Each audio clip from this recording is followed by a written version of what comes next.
주님께 찬양하실 때 그 자리에서 일어나셔서 정말 찬양받게 합당하신 주님께 내가 찬양 올려드리면서 나아가겠습니다.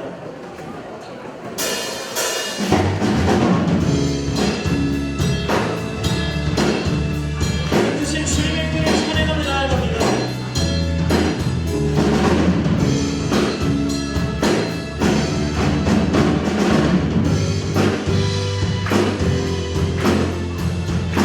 지금은 내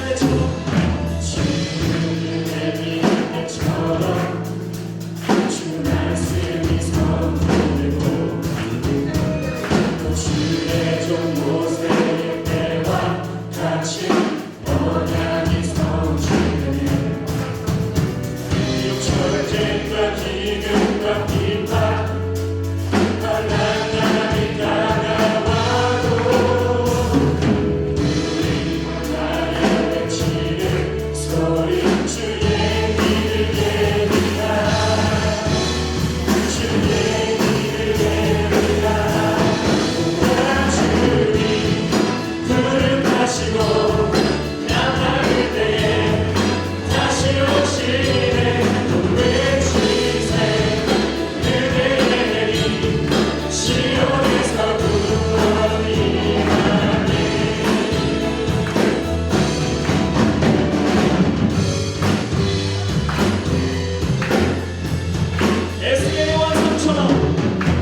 너희 조상들의 하나님 여호와께서 너희에게 주어 차지하게 하신 그 땅에서 삼가 따라야 할 규례와 법도는 이것이다. 너희가 쫓아낼 민족들의 우상 믿는 장소가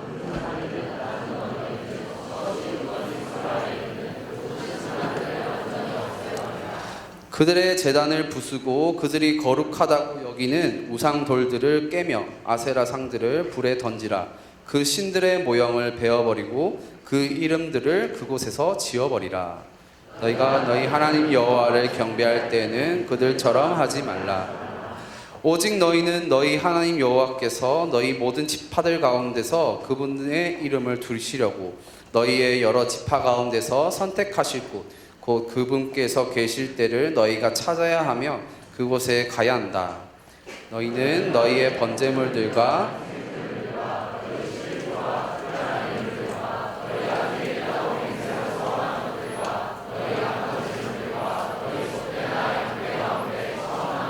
그곳으로 가져와서 너희 하나님 여호와 앞에서 이것들을 먹고 너희 손에 가진 모든 것으로 너희와 너희 가족들은 기뻐하라. 너희는 우리가 여기서 우리 마음에 맞는 대로 행하는 그 모든 것들을 따라 거기서는 행하지 말라. 이는 너희 하나님 여호와께서 너희에게 주시는 안식과 그 기업에 아직 이르지 못했기 때문이다. 그러나 너희는 요단강을 너희 하나님 여호와께서 너희에게 기업으로 주시는 그 땅에서 정착할 것이니 그분이 너희 주변의 모든 원수들로부터 너희에게 안식을 주어서 너희를 안전하게 하시겠다. 그때 너희 하나님 여호와께서 그분의 이름이 있을 곳으로 선택하신 그곳에 너희는 내가 명령하는 모든 것을 가져다 드릴 것이며 그것은 너희 번제물과 희생제물과 너희 11조와 특별한 예물과 너희가 여호와께 바치겠다고 약속한 가장 좋은 소유물들이다. 그리고 너희서 너희 하나님 여호와 앞에서 너희와 너희 하나님과 너희 남종들과 여종들과 혹시나 너희는 스스로 조심해 너희 마음에 내키는 아무 곳에서나 너희 번제물을 드리는 일이 없도록 하라. 여호와께서 너희 지파들에게 선택해 주신 한 곳에서만 드려야 할 것이니 거기서 내가 너희에게 명령한 것을 지키도록 하라. 아멘. 오늘 신명기 12장 말씀 계속해서 신명기 말씀이 계속되는데요. 신명기 말씀은 계속해서 말씀드리지만 모세가 이제 가나안 땅에 들어가기 직전에 예루살렘 그 땅이 보이는 평지에서 모압 평지에서 이제 하나님께서 새로이 들어갈 그 가나안 땅에 대한 말씀을 모세의 입을 통해 전해는 장면이 있는 게 바로 신명기 12장 신명기의 말씀입니다. 특별히 오늘 우리가 함께 본 신명기 12장의 말씀에는요, 우리가 기억해야 될 한 단어가 등장합니다. 그것은 바로 땅이라는 단어예요. 땅. 구체적으로 그 땅이라는 단어, 특별히 그 땅에서 하나님께서 어떻게 우리가 살아야 하는지에 대한 명령, 바로 그것에 대해서 또 수상하게 나와 있는 게 오늘 우리가 말씀으로 본 신명기 12장 말씀입니다. 땅이라는 단어를 들으면 여러분은 어떤 생각이 나십니까? 좀 현실적인 개념을 가지고 있는 사람이라면 땅 좀 갖고 싶다. 우리 부모님은 땅 없나? 어디 좀 묵혀놓은 땅이 좀 있으면 좋겠는데 뭐 이런 생각 좀 하는 친구들도 있을 거예요. 사실 땅이라는 것을 생각할 때 사람들은 먼저 소유의 개념으로 그 땅을 바라보게 됩니다. 지금 서 있는 곳, 또 우리가 머무는 곳, 또 혹여나 이렇게 앉아있으면서 그런 생각 해볼 것 같아요. 우리 교회 건물은 도대체 얼마짜리 건물일까? 뭐 이런 생각들 가끔 해볼 거라고 생각합니다. 이상한 게 아니에요. 사람은 땅을 소유 개념으로 바라보기 때문에. 애를 낳고 또 애를 키우다 보니까 집에 대한 소망이 좀 개인적으로 간절해지는 걸 가끔 느낍니다. 이사를 다니다 보면 좀 힘들거든요. 그래서 정말 나도 좀 집을 좀 하나 갖고 싶다라는 생각, 평생 가질 수 있을지는 잘 모르겠지만 그런 생각을 저도 하고 사는데요. 땅에 대하여 소유에 대한 개념을 갖고 있다는 건 안정감, 바로 그 안정감 때문에 땅의 소유의 개념을 가진다라는 것이죠. 등산을 하고 산 정상에 올라가 보면 굉장히 넓은 땅이 보입니다. 네, 그때 사실 긍정적인 사람은 정말 내가 보이는 이 땅 하나님 내게 주셔서 내가 다 정복하게 해달라고 이렇게 기도하는 친구들이 있는 반면에 좀 부정적인 친구는 땅이 이렇게 많은데 내가 그냥 살 곳은 아무것도 없구나 이러면서 혼자 좌절하면서 내려오는 경우도 점점 보게 됩니다. 우리에게 있어서 또 땅의 개념 중에 하나가 무엇이냐면 추억의 장소의 개념이 굉장히 강합니다. 누구에게나 추억의 장소들이 있죠. 이렇게 이야기를 하면 여러분들 머릿속에 지금 추억의 장소가 하나씩은 떠오를 거라고 생각합니다. 그 장소는 나 개인적인 공간일 수도 있고, 아니면 또 X들과 많이 갔던 곳일 수도 있고요. 또 아니면 지금 사랑하는 사람들과 자주 가고 있는 어떤 이런 아지트일 수도 있겠죠. 그 추억에는 또 개인적인 스토리들이 자리 잡고 있죠. 저에게 있어서 추억의 장소는 강변역에 있는 테크노마트, 9층에 올라가 보면 하늘정원이라는 곳이 있습니다. 그곳이 이제 저의 어떤 추억의 장소가 된 이유는 뭐냐면, 제가 이제 광주에 있는 신학교를 다니다 보니까 강변에서 좌석버스를 타야 강변에서 좌석버스를 타야 광주로 갈 수 있었어요. 그러다 보니까 항상 내리는 곳이 강변이었는데, 테크노마트 9층에 올라가 봤는데 한강이 너무나 잘 보이는 예쁜 곳이 있었어요. 그곳에서 참 많은 생각들을 했던 것 같습니다. 죽고 싶다는 생각에 한번 뛰어내려 볼까도 생각을 해봤었고, 그 다음에 정리되지 않는 머리들, 또 복잡했던 나의 신앙의 모습들 정리했던 그런 시간들이 바로 그곳에 녹아 있었죠. 사람에게 땅이라는 것은 소유와 추억이 공존하는 개념입니다.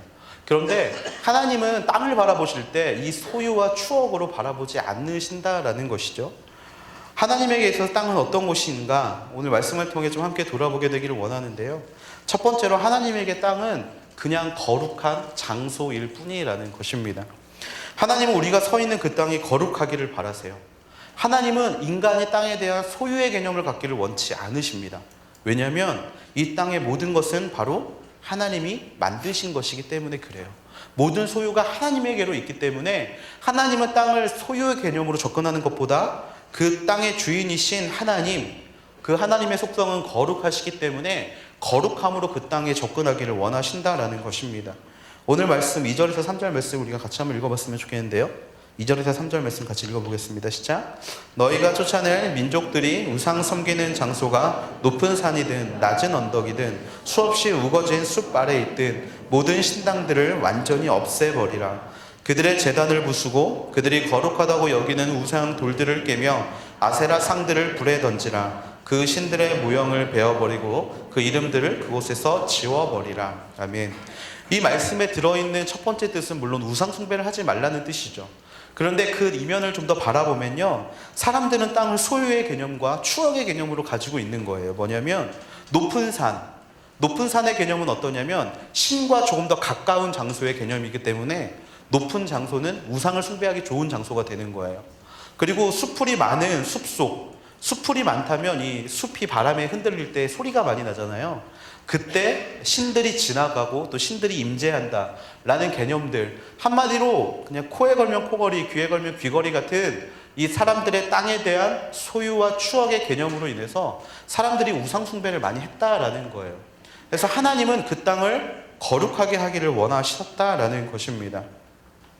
하나님은 이 거룩의 문제 앞에서 절대 타협하지 않으신다라는 거예요. 거룩. 방금 읽었던 2절에서 3절 말씀을 통해 우리가 알 수 있는 건, 하나님은 그 땅이 거룩해지기를 원하시고 가증한 어떤 것들이나 그 땅에 자리를 차지하는 것을 원치 않으신다라는 겁니다. 하나님의 모든 것을 파괴하라는 명령의 이유는요, 결국에 그 우상을 숨기는 문화가 우리 삶 가운데 들어올까봐, 그 어떤 추억, 옛날에 이곳에서 다른 신들을 찬양했던, 또 이곳에서 다른 신들을 섬겼던 그 추억들, 그런 것들이 우리 인생 가운데 들어올까봐 하나님은 그 모든 것들을 없애라고 이야기하시고 거룩함을 지키라고 이야기를 하고 있으시다라는 것입니다. 허브 대학부에 있을 때 한 형제를 알게 됐어요. 그 성민 목사님이 설교 때 자주 사용하시는 어떤 한 형제의 예화인데, 이 형제가 이제 새 가족으로 와서 저와 상담을 하고, 그때부터 이제 저하고 최성민 목사님한테 문자를 보내기 시작합니다. 그 내용이 기쁨을 이야기하는 내용이 아니고 절망의 내용들. 오늘 아침부터 넘어졌습니다. 1시쯤 매니저와 싸우면서 제 마음에 또 하나님이 사라지시는 것을 느꼈습니다. 이런 식으로 문자를 보냈는데, 참다가 저 너무 힘들어가지고 한번 최성민 목사님하고 그 워드 페이지를 펴놓고 이 친구가 보낸 문자를 붙여넣기를 한번 해봤는데 300페이지 정도 나오더라고요. 그러면서 이제 저희가 우스갯소리로 절망을 노래하다라는 이름으로 책을 한 권 좀 써서 줘야겠다라고 이야기를 많이 했었는데요. 이 친구에게 있어서 그 땅이 거룩해지기 위해서는 필요한 게 있습니다. 우리가 이 땅의 개념에 접근을 할 때 그냥 거룩이라는 추상적인 개념이 아니라 우리가 서 있는 이 땅을 어떻게 하면 거룩하게 할까, 어떻게 하면 하나님께 드려야 할까를 고민해야 되는데, 이 친구에게 있어서 지금 이 친구가 서 있는 그 땅이 거룩하게 하려면 없애야 될 게 하나 있어요. 그게 무엇이냐면 전화기라는 겁니다. 오늘날에 있어서 우상은요, 여러분이 생각하는 그런 거창한 게 우상이 아니라 우리가 하나님께 가까이 갈 수 있는 것을 막는 모든 것들이 우상이 될 수 있다는 거예요. 그리고 하나님은 지금 이 시간 저와 여러분에게 그러한 것들을 없애라고 말씀하고 계시다라는 겁니다. 추억에 빠져서, 소유욕에 빠져서 하나님과 멀리 할 수 있을 만한 모든 것들을 너희 안에서 제하여 버리라라고 이야기를 하고 계신다라는 거죠. 이 친구에게서 전화기는 도움이 되는 것이 아닙니다. 교육자와 전화를 하고 주변의 신앙인들에게 전화를 하면서 내가 어떻게 하면 하나님 앞에 살아가야겠는가라고 결단할 수 있다면 이것은 굉장히 좋은 도구가 되겠지만, 그렇지 않다라면 이것은 굉장히 이 친구의 삶을 부정하게 하는 도구가 된다라는 것이죠. 대표적인 그런 물건 중에 대표적인 물건이 하나 있습니다. 뭐냐면 컴퓨터라는 거예요. 컴퓨터. 여러분은 컴퓨터 필요하시죠? 없으면 큰일 나죠. 교역자들도 어딜 갈 때 항상 들고 다니는 게 컴퓨터입니다. 언제든지 일할 수 있도록, 언제든지 설교 쓸 수 있도록 가지고 다니는 게 컴퓨터예요. 그런데 이 컴퓨터가 또 우리가 서 있는 곳을 거룩하게 하지 못하는 가장 좋은 도구가 된다는 사실을 우리는 항상 기억해야 한다는 것이죠. 컴퓨터가 없다면 불편합니다. 그런데 이 컴퓨터가 불편함보다 더욱더 악을 우리에게 끼친다는 것을 우리는 항상 명심하고 살아야 돼요.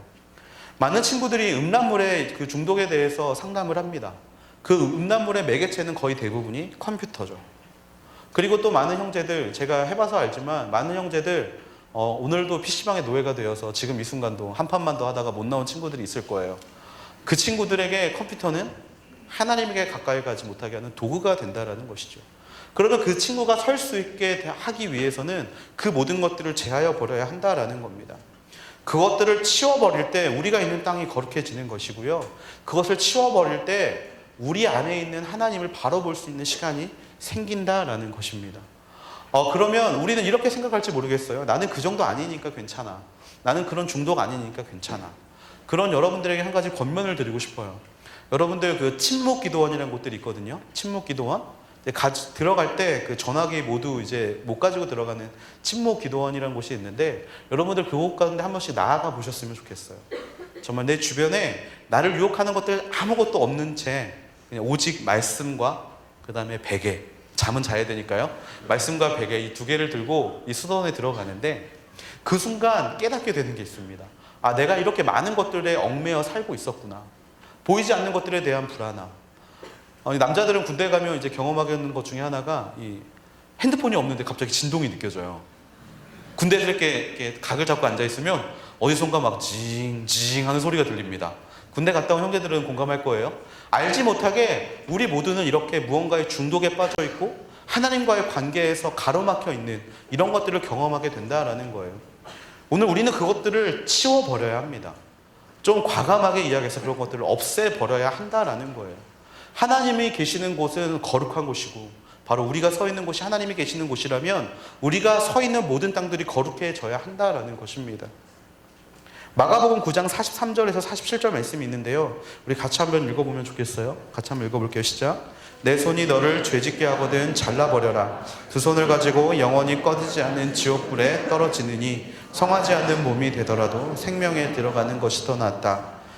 또 내 발이 너를 죄짓게 하거든 잘라버려라. 두 발을 가지고 지옥에 던져지느니 저는 다리로 생명에 들어가는 것이 더 낫다. 또 내 눈이 너를 죄짓게 하거든 뽑아버려라. 두 눈을 가지고 지옥에 던져지느니 한 눈만 가지고 하나님 나라에 들어가는 것이 더 낫다. 예수님은 말씀을 통해서 굉장히 강력하게 거룩에 대해서 이야기하십니다. 너의 몸이 너를 범죄케 하는 것 같으면 끊어버려라. 네 머리는 하지 말라라고 이야기를 해도 너의 눈과 손과 발이 너를 죄 짓게 한다면 그것이 없는 상태로 살아가는 것이 어떻게 보면 더 나을 수 있다. 그게 하나님의 나라에 들어가는데 더 좋다라고 이야기를 하신다라는 것이죠. 사실 우리가 서 있는 곳을 거룩하게 하려면 이런 결단이 필요하다는 것을 기억하셔야 합니다. 얼마 전에 TV를 보는데 그 고시촌에 대한 장면이 등장을 했어요. 근데 재밌었던 게 고시원에 들어간 친구들의 대부분, 그 노량진에 있는 그 공무원 시험을 하는 친구들 대부분의 핸드폰이 2G 폰이더라고요. 2G 폰. 그들 마음 가운데 간절함이 있는 거예요. 방해받고 싶지 않다라는 간절함. 그러면 어떻게든 시험에 붙고 말 거라는 간절함. 그런데 하나님을 믿는 우리에게 있어서 이런 간절함이 드러나지 않는다는 게 어떻게 보면 이 시대를 살아가고 있는 우리가 굉장히 얼마나 뜨뜻미지근한 신앙을 가지고 있는 것인지를 깨닫게 됩니다. 하나님은 여러분에게 그런 문명의 이기를 주시는 것은 결코 여러분이 그것들로 인해서 넘어지라고 주신 것이 아니고요. 정말 그것을 하나님께서 사용하시는 귀한 도구로 사용하기를 원하시는 마음에서 주셨다는 것을 언제나 기억해야 한다라는 것이에요. 모든 것은 그렇습니다. 여러분, 말씀이요, 우리를 살아나게 하는 것과 동시에 다른 사람을 죽이게 하는 도구가 될 수도 있습니다. 다른 사람을 정죄하는 사람들도요, 다른 말로 공격하지 않아요. 말씀 가지고 공격하거든요. 그것이 잘못됐는가? 하나님이 주신 말씀은 생명을 살리기 위해서 주시는 말씀인데 그것을 사용하는 인간이 그것을 어떻게 사용하느냐에 따라서 그 말씀을 사람을 죽이기도 한다는 것을 우리는 기억해야 합니다. 마찬가지로 우리가 서 있는 이 땅 가운데 하나님은 거룩하게 우리가 서기를 원하시는데 그 거룩하게 서는 데에서 방해가 될 만한 것들이 우리 가운데 있다면 하나님은 그것들을 치워버리기를 원하신다는 것을 기억하게 되기를 기도합니다. 극단주의 같이 들릴지 모르겠습니다. 아니, 그러면 어떻게 살으라는 거야? 그냥 집에 그냥 책만 놓고 성경책 하나 놓고 살으라는 거야? 이렇게 마음에 좀 반발감이 생기시는 분들이 있을지 모르겠어요. 하지만 우리는 죄에 대해 너무 관대합니다.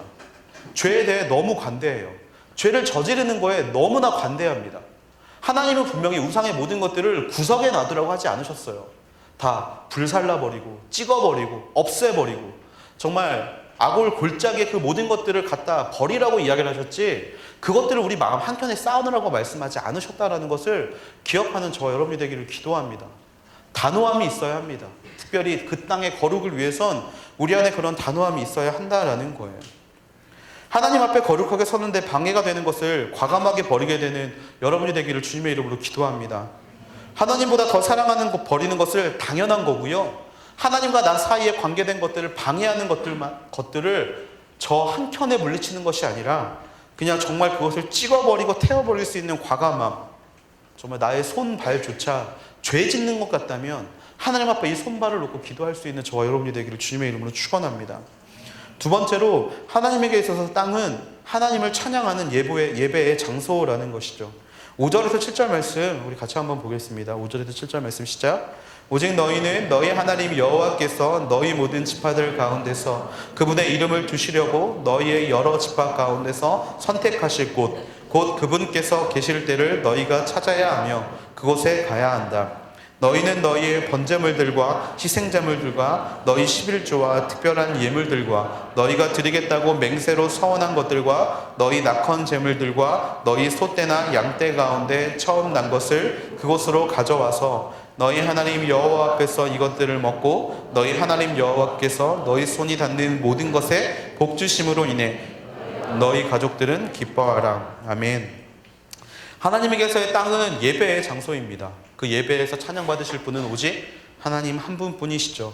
우리의 삶은 예배가 되어야 한다라고 우리는 찬양을 부르고 또 그렇게 우리는 고백을 합니다.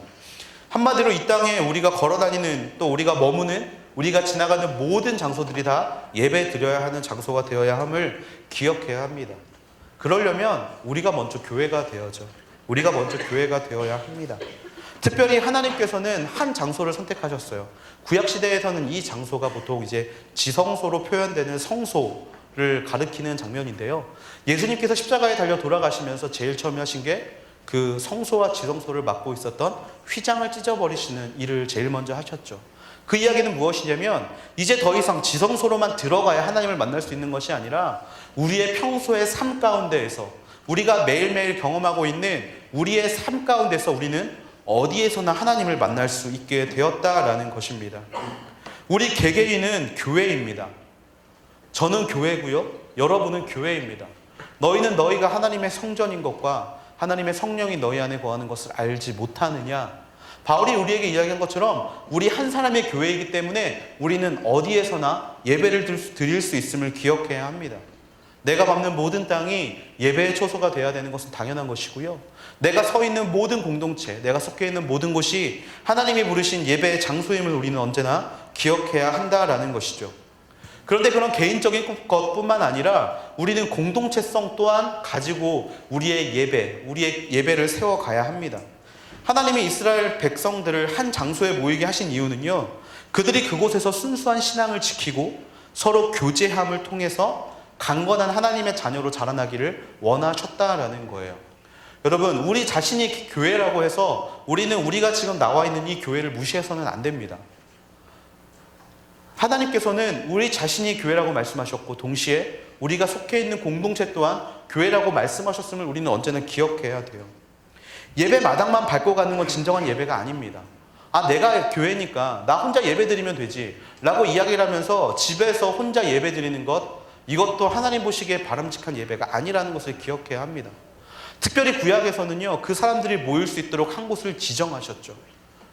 오늘날에 있어서 그 지정한 곳이 어디냐면 바로 교회가 된다라는 거예요. 여러분이 서 있는 지금 이곳, 여러분이 속해 있는 바로 이 온누리교회, 또 여러 교회들이 있죠. 그 교회들이 하나님이 여러분들을 부르시고 그곳 가운데서 함께 나누고 부딪히기를 원하신다라는 것입니다. 그래서 여러분에게 권면하고 싶습니다. 혹시 이 자리 가운데 순모임을 하지 않고 집에 가시는 분들이 있다면 그분에게 좀 강력하게 권면하고 싶습니다. 순모임 하십시오. 오늘 혹시 순모임 안 하고 가야겠다라고 마음에 좀 담고 있었던 분들, 지금 표정에 제가 솔직히 보이진 않지만 하나님이 말씀하고 계시는 거라고 믿습니다. 순모임을 하고 가십시오. 많은 친구들이 저에게 그런 이야기 합니다. 순모임에 선한 게 없습니다. 맨날 절망만 이야기하고요, 맨날 살만 나누다가 끝납니다 라고 이야기를 합니다. 그 문제를 가지고 있다면 여러분이 그곳에서 시작하시면 됩니다. 초대교회가 이루어질 수 있었던 이유는 무엇이었냐면요, 성도들이 자신의 가진 것들을, 모든 것들을 가지고 나와서 드렸기 때문에 서로 떡을 떼고 나눌 수 있었어요. 그런데 여러분, 그 중에는요, 많이 가진 사람들이 많이 베풀었기 때문에 그들의 삶이 풍요로워짐이 분명히 있었다는 걸 기억해야 합니다. 우리의 순모임에 풍요로움이 없다면요, 여러분들이 풍요롭게 만드십시오. 우리의 순모임 가운데 은혜가 없다면요, 여러분이 은혜를 끼치게 하십시오. 하나님이 원하시는 공동체의 모임이라는 거는요, 서로 절차탕마하면서 서로 부딪혀가면서 정말 서로 아름다운 하나님의 나라를 이루어가는 것이 바로 하나님이 생각하시고 하나님이 말씀하시는 진정한 예배, 하나님이 핏값 주고 사신 바로 그 공동체가 바로 우리의 모임 가운데 임하게 되는 줄로 믿습니다. 꼭 순모임을 하십시오. 선한 영향력을 끼치십시오. 그것이 하나님이 원하시는 것이죠. 우리가 다니는 이 교회, 또 여러분의 순모임, 또 여러분이 걸어가는 모든 장소, 정말 이 교회가 바로 서기 위해서 우리가 세 가지를 기억해야 될 것이 있는데, 첫 번째가 무엇이냐면 시간의 거룩입니다. 시간의 거룩. 우리가 교회에 오고 예배를 드리고 돌아가는 모든 시간이 하나님 앞에 거룩하게 드려져야 한다라는 거예요. 올 때 어떤 마음을 가지고 여러분은 교회를 오십니까? 이 교적을 보면 인천에서 오시는 분들도 있고요, 의정부에서 오는 친구들도 있어요. 근데 저번에 기회가 돼서 또 의정부 저 멀리서 오는 친구들하고 이야기를 할 기회가 생겼는데, 올 때마다 안 힘드니 이야기했더니 이 친구가 그렇게 고백하더라고요. 올 때마다 너무 즐겁게 온다고. 즐겁게 온다고. 굉장히 도전이 되고 은혜가 되는 말인 것 같아요. 여러분들 집에서 여기까지 오는데 적지 않은 시간이 걸릴 거라고 생각합니다. 여러분들은 어떤 마음으로 오십니까? 교회에. 그리고 여러분 지금 이 시간 예배를 어떤 마음으로 드리고 계십니까? 그리고 끝나고 집에 돌아가야 되는데 여러분은 또 어떤 마음으로 집에 돌아가십니까? 하나님은 이 시간을 거룩하라고 말씀하고 계세요. 모든 시간이 하나님 앞에 거룩하게 드려져야 한다. 예배를 드리러 올 때나 예배를 드릴 때나 돌아갈 때나 모든 시간이 하나님 앞에 거룩해져야 한다라는 것이죠. 올 때는 이번 주에 이 은혜의 예배 시간 가운데 나에게 어떤 은혜가 끼칠까를 사모하는 마음으로, 또 이 말씀을 들을 때는 어떤 말씀이 내 안에 자극이 될까, 내 안에 찔림이 될까를 기대하는 마음으로, 또 돌아갈 때는 어떻게 하면 오늘 말씀으로 내가 한 주를 또 살아갈까라는 것을 기대하는 마음으로 돌아갈 때 여러분이 서 있는 곳이 거룩해진다라는 것입니다. 두 번째로 물질의 거룩이에요. 말씀에 보면 번제물과 희생제물, 또 너희가 드리겠다라고 맹세한 것들을 가지고 나와서 그곳에서 드리라고 말씀하고 계십니다. 여러분, 이것은 여러분에게 헌금을 내라고 강요하는 것이 절대 아닙니다. 무엇이냐면 물질이라는 것은 여러분이 하나님 앞에 나아오기 전에 여러분이 준비해야 하는 것이라는 것을 강조하고 있는 말씀이에요. 물질을 많이 하고 적게 하고 이게 중요한 것이 아닙니다. 하나님 앞에 드려지는 예물은 어떤 예물이어야 하냐면 내 마음이 이것을 드릴 때 어떤 마음으로 드려야 하는지가 가장 중요한 거라는 거예요. 여러분 교회 오실 때 어떻게 오시는지 잘 모르겠어요. 근데 여러분 혹시 교회 오실 때 한 주간 나의 삶에 감사하는 마음으로 여러분 하나님께 한번 여러분이 가진 것들을 올려드려 본 적이 있으십니까? 아니면 여러분들이 미리 구별해서 하나님이 내게 주신 것 감사함으로 그것들을 하나님께 올려드려 보신 적이 있으십니까? 우리가 이 물질에서 사실 사람들이 굉장히 간사해지기 쉽습니다. 많은 친구들이 물어봐요. 전도사님, 이제는 목사님이라고 물어보겠죠. 네. 전도사님, 도대체 11조는 새해 전후로 해야 하나요? 새해 후로 해야 하나요? 이렇게 물어보는 친구들이 많이 있습니다. 그러면 저는 이렇게 대답하죠. 네 믿음대로 하세요. 많은 친구들이 고민을 해요. 왜? 이 물질이라는 것에 사로잡혀 있는데 우리가 빠질 가장 큰 물질의 함정은 무엇이냐면요, 이것이 내 것이라는 함정이에요. 내 것을 드리기 때문에 아까운 거고요, 내 것을 드리기 때문에 준비되지 못하는 모습들이 많이 있다는 겁니다. 그런데 하나님은 분명히 말씀하세요. 너희가 드리겠다라고 맹세하는 것을 가지고 나와서 그곳에서 드려라. 무슨 이야기 하냐면, 드리겠다라고 맹세. 왜 맹세합니까? 왜 내 것을 아무 의미 없이 하나님께 드립니까? 그것이 아니라 하나님께서 주신 것이기 때문에 다시 하나님께 돌려드리겠다는 마음을 가지고 그 땅 가운데 나오라고 권면하고 있다라는 것이죠. 우리의 마음속에 가장 경계하는 것 중 하나가 내 것을 하나님께 드렸다라는 마음이에요. 그것은 하나님께 반대급부를 원하는 마음이 되거든요. 하지만 하나님께서 주신 거 기꺼이 드린다라는 마음으로 그 물질 앞에 거룩하게 설 때 하나님이 여러분을 물질의 거룩함을 지키며 달려가는 여러분의 모든 자리들 가운데 그 땅의 거룩하심을 허락하신다라는 겁니다. 세 번째는 마음의 거룩이에요. 우리의 마음이 하나님 앞에 온전히 드려지기를 원하는데 정말 그런 마음이 우리 가운데 있어야 한다라는 겁니다. 사실 우리는 지난주에 고난주간을 보냈죠. 부활주일을 보냈어요. 그런데 여러분 오늘 지금 이 순간 고난과 부활을 묵상하고 계시는 분이 혹시 계신가요? 마음의 거룩은 항상 거기에서부터 시작해야 합니다. 항상 우리가 드려지는 모든 예배에는 이 모든 것들이 담겨져 있다는 것을 기억해야 해요. 예수님께서 이스라엘 가운데 입성하실 때, 예루살렘에 입성하실 때 백성들은 종려나무를 흔들면서 호산나를 외쳤습니다. 그 예식이 우리가 예배 드릴 때 처음 시작하는 찬양이고요. 예수님께서 우리가 가지고 있는 모든 죄악들을 십자가에 달려 돌아가시기까지 고난을 당하시는 것은 우리가 기도하면서 회개함으로, 찬양 드리면서 고백함으로 하나님을 십자가에 또 못 박고 있는 게 예배입니다. 또 마찬가지로 예수님께서 그 모든 사망 고통을 이기고 살아나신 것이 바로 우리가 이 예배를 통해서 얻는 회복, 바로 그것이에요. 한마디로 우리의 마음은 이 예배 가운데 모두가 함몰되어 있다라는 겁니다. 하나님은 그 순간의 거룩함을 원하세요. 매 순간 가운데 고난을 묵상하고, 매 순간 가운데 부활을 묵상하고, 매 순간 가운데 하나님을 찬양을 묵상하는 하나님의 자녀들, 그분의 부활하심을 매 인생 가운데 느끼는 사람들, 하나님은 여러분에게 그런 마음의 거룩을 원하신다라는 것을 기억하셔야 합니다. 우리가 다니고 있는 이 교회뿐만이 아니라 우리가 서 있는 모든 땅이 거룩해지려면 우리는 이 세 가지를 기억해야 한다라는 거예요. 여러분의 시간이 거룩해지기를 바랍니다. 또 여러분의 물질이 거룩해지기를 바랍니다. 그리고 또 여러분의 마음이 거룩해지기를 바랍니다. 그러면 여러분이 어디를 가건 간에 그곳이 하나님의 성전이 되는 줄로 믿습니다. 10절부터 12절 말씀에 보면요, 우리 같이 한번 읽어볼까요? 10절에서 12절 같이 한번 읽어볼게요. 시작. 그러나 너희는 요단강을 건너 너희 하나님 여호와께서 너희에게 기업으로 주시는 그 땅에 정착할 것이니 그분이 너희 주변의 모든 원수들로부터 너희에게 안식을 주셔서 너희를 안전히 살게 하실 것이다. 그때 너희 하나님 여호와께서 그분의 이름이 있을 곳으로 선택하신 그곳에 너희는 내가 명령하는 모든 것을 가져다 드릴 것이다. 그것은 너희 번제물들과 희생제물들과 너희 11조와 특별한 예물들과 너희가 여호와께 바치겠다고 약속한 가장 좋은 소유물들이다. 그리고 거기서 너희 하나님 여호와 앞에서 너희와 너희의 아들, 딸들과 너희 남종들과 여종들과 자기 몫이나 기업이 없는 너희 성문 안에 있는 레위 사람들이 함께 기뻐하라.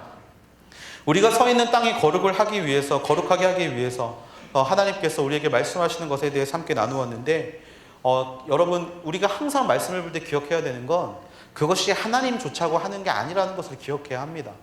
이 땅이 거룩해지면요, 하나님께서 우리에게 주신 은혜가 있어요. 그것이 오늘 우리가 방금 10에서 12절의 말씀에 나오는 건데, 첫 번째는 하나님이 우리에게 안식을 주신다라는 거예요. 우리가 거룩하면요, 우리 안에 걱정이 사라집니다. 우리가 거룩하면 하나님 보시기에 우리의 필요한 것들을 하나님이 알아서 채워주세요. 우리가 거룩하면 하나님은 우리와 소통하기를 원하시고요, 우리의 부족한 것을 아시는 하나님께서 분명히 그것들을 채워주게 됩니다. 두 번째로 하나님은 우리에게 기쁨을 주세요. 여러분이 기쁘게 마음을 드리고 시간을 드리고 물질을 드릴 때 하나님께서 그것들을 받으시고 하나님은 결코 여러분들을 그냥 내버려 두시는 분이 아니심을 기억해야 합니다. 모세는 계속해서 이 논리로 말씀을 전하고 있어요. 너희가 하나님 앞에 바로 서게 되면 하나님이 너희 인생을 채우실 것이다. 하나님이 너희가 거룩하게 살 수 있다라고 하나님 앞에 나아갈 수 있다면 하나님께서 너의 인생을 책임져 주실 것이다. 바로 이것이 모세가 신명기를 통해서 계속해서 말씀하시는 부분임을 기억해야 합니다. 여러분에게 있어서 땅은 어떠한 개념입니까? 여러분에게 있어서 땅은 어떠한 개념인지 다시 한번 고민해보는 시간이 됐으면 좋겠습니다. 땅은 정복의 대상도 아니고요. 땅은 소유의 대상도 아니고요. 우리가 하나님의 이름을 세워야 할 대상임을 믿습니다. 특별히 오늘 모세의 말씀을 통해서 하나님은 그 땅을 정복하고 그 땅에서 예배드리기를 원하십니다. 그 하나님의 거룩함을 통하여서 우리 안에 넘치는 하나님을 향해 드리는 나의 마음의 모든 것들을 통하여서 하나님께 예배드리기를 원하시고 또 그 예배드림을 통하여서 우리 삶 가운데 다시금 기쁨을 받기를 원하신다라는 것을 언제나 기억하게 되는 저와 여러분이 되기를 주님의 이름으로 축원합니다. 여러분의 서 있는 모든 땅이 거룩해지기를 축원합니다. 정말 믿지 않는 가정 가운데 홀로 서 계시다면 정말 그 땅에서 모든 것들을 타파하고 회파하고 오직 하나님의 말씀으로 그 모든 거룩을 지켜가며 하나님의 임재를 사모하게 되는 여러분이 되기를 축원합니다. 또한 우리들 가운데에서 정말 믿지 않는 공동체, 하나님을 모르는 공동체 가운데 홀로 서 계시는 분들이 있다면 여러분을 통하여서 그 땅 가운데 안식과 기쁨이 언제나 임하게 될 줄로 믿습니다. 여러분들은 하나님이 보내신 기쁨의 사자입니다. 시험 기간이라고 주눅 들지 마시고요. 언제나 어느 순간 가운데나 내가 거룩할 수 있다 다짐하면서 하나님 앞에 귀한 것들을 올려드릴 수 있는 저와 여러분이 되기를 주님의 이름으로 축원합니다. 우리 시간에 함께 기도함으로 나아가시면 좋겠는데요.